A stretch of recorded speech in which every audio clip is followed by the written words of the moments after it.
सबसे पहले अब हम लेते हैं debit balance as per cash book का क्वेश्चन। क्या बोल रहा है हमारा question? From the following particulars of Mister Vinod prepare bank reconciliation statement as on 31 March 2017। क्या पहला पॉइंट क्या बोल रहा है? Bank balance as per passbook कि हमारे पास जो है पहला पॉइंट ये बोल रहा है हमारा bank balance as per cash book कि हमारे पास जो है कैश बुक का बैलेंस गिवन है। बैंक रिकंसिलिएशन के स्टेटमेंट के फॉर्मेट को एक बार समझ लेते हैं। यहाँ पर हम अपना पर्टिकुलर लिखते हैं और यहाँ पर अमाउंट के दो कॉलम बनते हैं। पहला कॉलम होता है हमारा पॉजिटिव यानी कि प्लस वाली वैल्यूज़ का, और सेकंड वाला कॉलम होता है हमारी नेगेटिव वाली वैल्यूज़ का। तो सबसे पहला पॉइंट क्या बोल रहा है हमारा? Bank balance as per cash book, तो ये हमारा पॉजिटिव बैलेंस गिवन है तो ये किस साइड पर आएगा? प्लस साइड पर। सेकंड बोल रहा है cheque issued but not presented for payment 6000, यानी कि हमने तो अपनी तरफ से चेक इशू कर दिया था लेकिन वो क्या हुआ? वो पेमेंट के लिए रिसीव नहीं हुआ।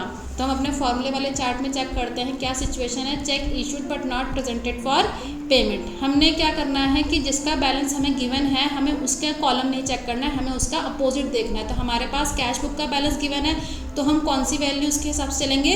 पासबुक की। तो check issued but not presented for payment में अगर सिचुएशन है तो हमें उसे क्या कर देना है? प्लस कर देना है। कितने अमाउंट है? 6000 है तो हमें उसे किस साइड पर लिख देना है? प्लस वाली साइड पर। ओके। सेकंड है the bank had directly collected dividend of ₹8000 and credited to bank account but was not entered in the cash book. कह रहा है कि बैंक ने जो है डिविडेंड डायरेक्टली कलेक्ट कर लिया है जिसके बारे में कैश बुक में कुछ भी रिकॉर्डिंग नहीं की गई है। डिविडेंड का मतलब होता है एक तरीके का इंटरेस्ट, यानी कि हमने कहीं पर जो है डिबेंचर्स जो है खरीद रखे थे जिसकी हमें क्या आई है? पेमेंट आई है, जिसे हम बोलते हैं इंटरेस्ट आया है, तो उस इंटरेस्ट को डिविडेंड बोलते हैं। तो देख लेते हैं अपने फॉर्मूले में क्या लिखा हुआ है। बैंक डायरेक्टली कलेक्टेड इनकम, यानी कि बैंक ने कोई इनकम जो है हमारे डायरेक्टली क्या करी है? कलेक्ट करी है। तो हम पासबुक वाला कॉलम देख रहे हैं तो यहाँ पर क्या लिखा हुआ है? प्लस, तो यानी कि हम 8000 को भी क्या लिख देंगे?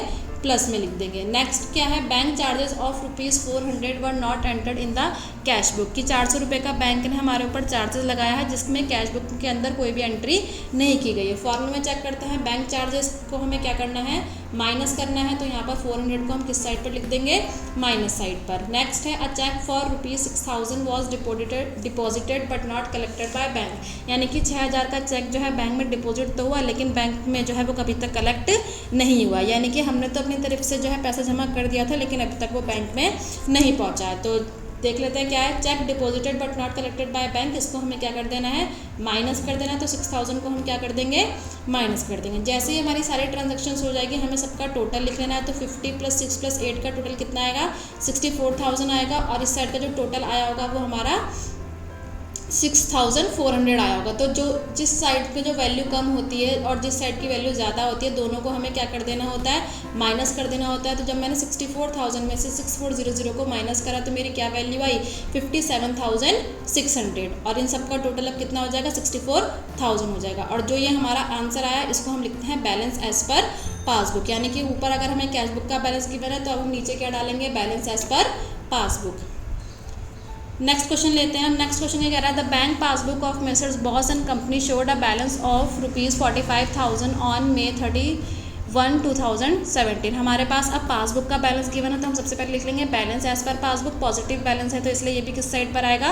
प्लस वाली साइड पर आएगा। नेक्स्ट पॉइंट क्या बोल रहा है? Cheque issued before 31 May 2017 amounting to 25,940 had not been presented for encashment. Encashment का मतलब भी पेमेंट होता है कि हमने तो अपनी तरफ से चेक जो है इशू कर दिया था, यानी कि हमने अपनी तरफ से किसी को पैसे काट कर दे दिए गए थे लेकिन वो जो है बैंक से पैसे अभी तक हमारे कटे ही नहीं है। तो हम फॉर्मूले में चेक करेंगे। फॉर्मूले में अब हमें ये चेक करना है कि हमारे पास बैलेंस किस चीज़ का गिवन है। तो हमारे पास जो है पासबुक का बैलेंस गिवन है तो हम किसके हिसाब से चलेंगे? कैश बुक के हिसाब से चलेंगे। तो check issued but not presented for payment को कैश बुक के अंदर हमें किस साइड पर लिखना है? माइनस वाली साइड पर लिखना है। तो हम 25,940 को भी माइनस की साइड पर लिख देंगे। नेक्स्ट है check deposited but not collected by bank.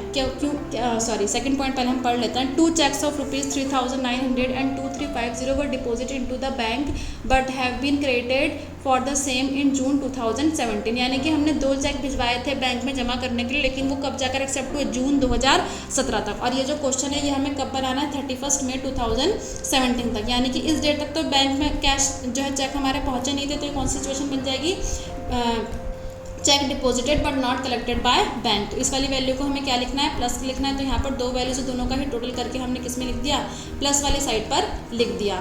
Third point है, there was also a debit in the passbook of ₹2500 in respect of a cheque dishonoured on 31 May 2017। क्या बोल रहा है कि जो हमारा चेक था 2500 का, वो क्या हो गया है, डिसऑनर हो गया। डिसऑनर का मतलब होता है कि एक तरीके से चेक का बाउंस हो जाना, यानी कि हमने अपने बैंक में जो है चेक को जमा करा था, लेकिन वो क्या हो गया है, वो उसके जो पैसे थे वो क्या हो गए हैं, वो सॉरी जो चेक था वो बाउंस हो चुका है। तो वो अब हमारे लिए क्या हो चुका है, एज अ बैंक चार्ज के हम सिचुएशन के हिसाब से उसको समझ सकते हैं। तो थर्ड पॉइंट यानी कि बैंक चार्जेस, तो बैंक चार्जेस हमें क्या करना पड़ता है, प्लस करना पड़ता है। तो इसको भी हम किस साइड पर लिख देंगे, प्लस साइड पर लिख देंगे। फिर वही सेम सिचुएशन, इस साइड को प्लस करें, इस साइड को प्लस करें, ये हमें दिख रहा है कि ऑब्वियसली बात है ये ज़्यादा होगा। तो जब मैंने 53,750 में से इस वाली वैल्यू को माइनस करा तो मेरा ये आ गया। और यहाँ पर जो है पासबुक गिवन था, तब हम यहाँ पर क्या लिखेंगे, balance as per cash book.